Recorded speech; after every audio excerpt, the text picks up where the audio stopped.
everybody, this is Erin D back for another episode of Ghost. Today we're going to do things a little bit differently. We are going to recap the episode, but I did want to share some really fun things I've seen in the meantime. And please like, subscribe, and share. This is Erin from Smiling with Erin D.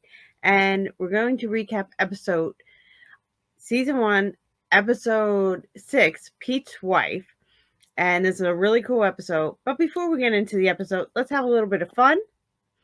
I want to talk about, I love bloopers, and I think it's a good time in this season to share some bloopers from the show. I want to share a really cool website that has some. I really love that in YouTube you can share other people's stuff and show. This is a really cool thing. It has some really funny bloopers from the episode. Their stuff is going to be in the comment field below. Please go check them out. It is on CBS's YouTube page. It's super fun to see bloopers from the episodes and just to have a good time. I'm not going to play very much of the bloopers, but I thought it'd be a little fun to see a little bit of it together and have a little bit of fun. I don't know how much we'll play. Then I didn't get better. Trevor just came in. How to do that again? God, horse. It's super fun to see Alberta just like having a good time, laughing, and having fun. These will be in my comments. I know you guys can see me moving my pen all around. That's because that's how I do it. It's super fun to see Alberta laughing and joyful, and actually her in real life. So it's not Alberta, but I guess it's still Alberta because she's playing Alberta. Go check out the bloopers. Super fun to see them all laughing and not really getting into it. There's also another website that's out there that's super fun that shows their Comic-Con stuff, which is also really great. I'm going to bring that up as well. And it's super fun to see them, seeing which character they would be in real life. Love to have X-ray vision, superhuman strength, invisibility, time travel, Yes. flight, or I love seeing them answer questions. Go check out that. That will also be in my comment field below in my description. Super fun to see them answering the questions. I don't want to give away anything. Great. And that was actually not from CBS's website. That is from BuzzFeed. I love BuzzFeed. You find a lot of great stuff on BuzzFeed. So definitely go check out BuzzFeed for that. I will put the description down below. And that's super cool. All right, so let's get into our recap of this week. I love this episode. Pete is one of my favorite characters on the show. I know I say that about all the characters, but I really just love this show. We finally get to meet Pete's wife. Pete is loving and caring when he talks about her. So I'm super excited in the beginning of the episode. And I love how he pushes Sam to meet. He really wants to meet his wife. He talks Sam into looking her up on the internet, even though he doesn't know what the internet is. That's more Sam shows him how she can look him up. And that's super fun. We see that while Sam is looking her up so that Pete can see his wife, Jay's like, no, don't do this. Warning, no, stop. And Sam listens to Jay for a minute. And then Pete convinces her, when Jay is not around, that there's a reasonable explanation for the wife coming to the house. Because really, what other, if you don't, he's got to find some reason to bring her there. How would you just randomly say, oh, your dead husband is at the house and would like to see you?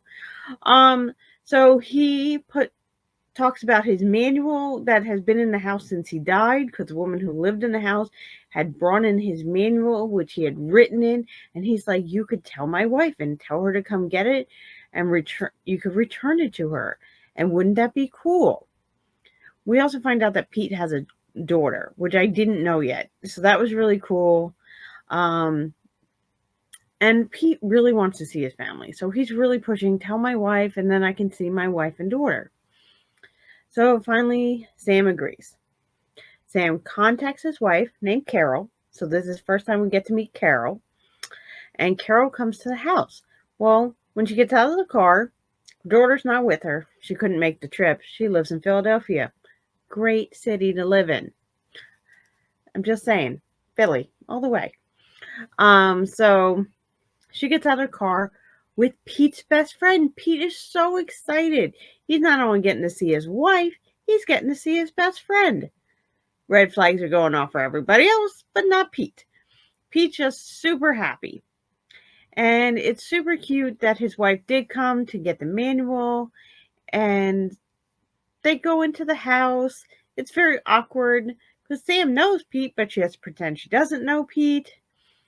And then there's the moment where Carol unloads her weight on these complete strangers.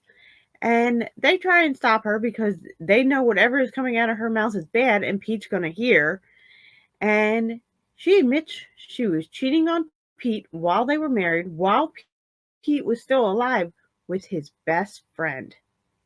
And now they're married. So it's totally awkward. Pete is furious. And it's really the first time we see Pete mad. So it's really shocking.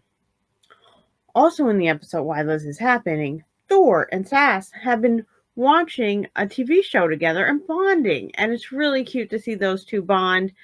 However, then Sass leaves the room and only Thor is watching the show, which he didn't stop and not watch the show without Sass, who he's been watching the show with, chatting with, and bonding with. So when Sass finds out about it, comes back in, gets really mad at Thor. And Thor doesn't even seem to understand he did anything wrong. He's like, I'll just tell you what happened. He doesn't understand they were bonding, and it was a bonding experience, this show, that I totally think I would watch. But going back to Pete again, Pete is still really furious, but they decide to do a memorial for Pete outside. They're going to put a bench outside that was Pete's favorite bench. We see Carol and her husband sitting on the bench. Pete is mad, going off, and furious at two of them. They start the memorial. Carol does say some really sweet things. Pete doesn't care. He's just still mad. But Sam says, I've been reading Pete's manual, and he talks about all these great attributes. And she says, the one that really stuck out to me, because it's circled, and Pete wrote next to it, the most important rule is forgiveness. Pete realizes that he has to forgive his wife because he's the better person, which I admire anybody who can forgive their spouse for cheating, and go Pete. I don't know if that's realistic, but I think to forgive somebody that quickly, but I guess it's been about 30 years Pete's been deceased, so I guess maybe it's not that quick. But for Pete finding out, it is. And Pete forgives her, and just as he forgives her, a car drives up. And out pops Pete's daughter. So we do get to meet Pete's daughter. She came all the way from Philadelphia, drove the distance, and that's because when she found out her father was getting a memorial, she didn't want to miss it. But as she's getting out of the car, she's talking about socks, and he didn't want to come because his socks weren't matching, or that's why it took a while, and makes everybody kind of look, or at least the ghost. And then she opens her back door, and there's a mini Pete. It's Pete's grandson, who they named Pete. So literally, mini Pete. And it's totally cute. He gets out wearing the same outfit we see Pete in every week, and it's just a moment that I love, that Pete not only gets to see the family he loved while he was alive, he now gets to meet his grandson. His grandson doesn't get to meet him, but those are the kicks. It was a great episode. I really enjoyed it. Totally funny. Oh, I forgot to get back to Thor and Sass. So while Pete forgives his wife, Sass forgives Thor because he gave what seemed like a meaningful apology. But as soon as Sass forgives him, it turns out maybe Thor doesn't know what an apology means. The relationship will continue and completely be funny. One of the side notes in the episode is that Trevor thinks that he has a daughter. So he, in one part of the episode, apologizes to Sam for his actions. Doesn't do a very good apology, but it's a funny apology because at least he's trying to be a better person. At the end of the episode, we find out Trevor doesn't have a daughter. The daughter was somebody else's. Then Trevor makes some inappropriate comments and we end the episode. Great episode. Definitely go check it out and join me next week for us to continue to cover Ghosts. Thanks for joining, everybody. Have a great day and remember to find a reason to smile today. Bye.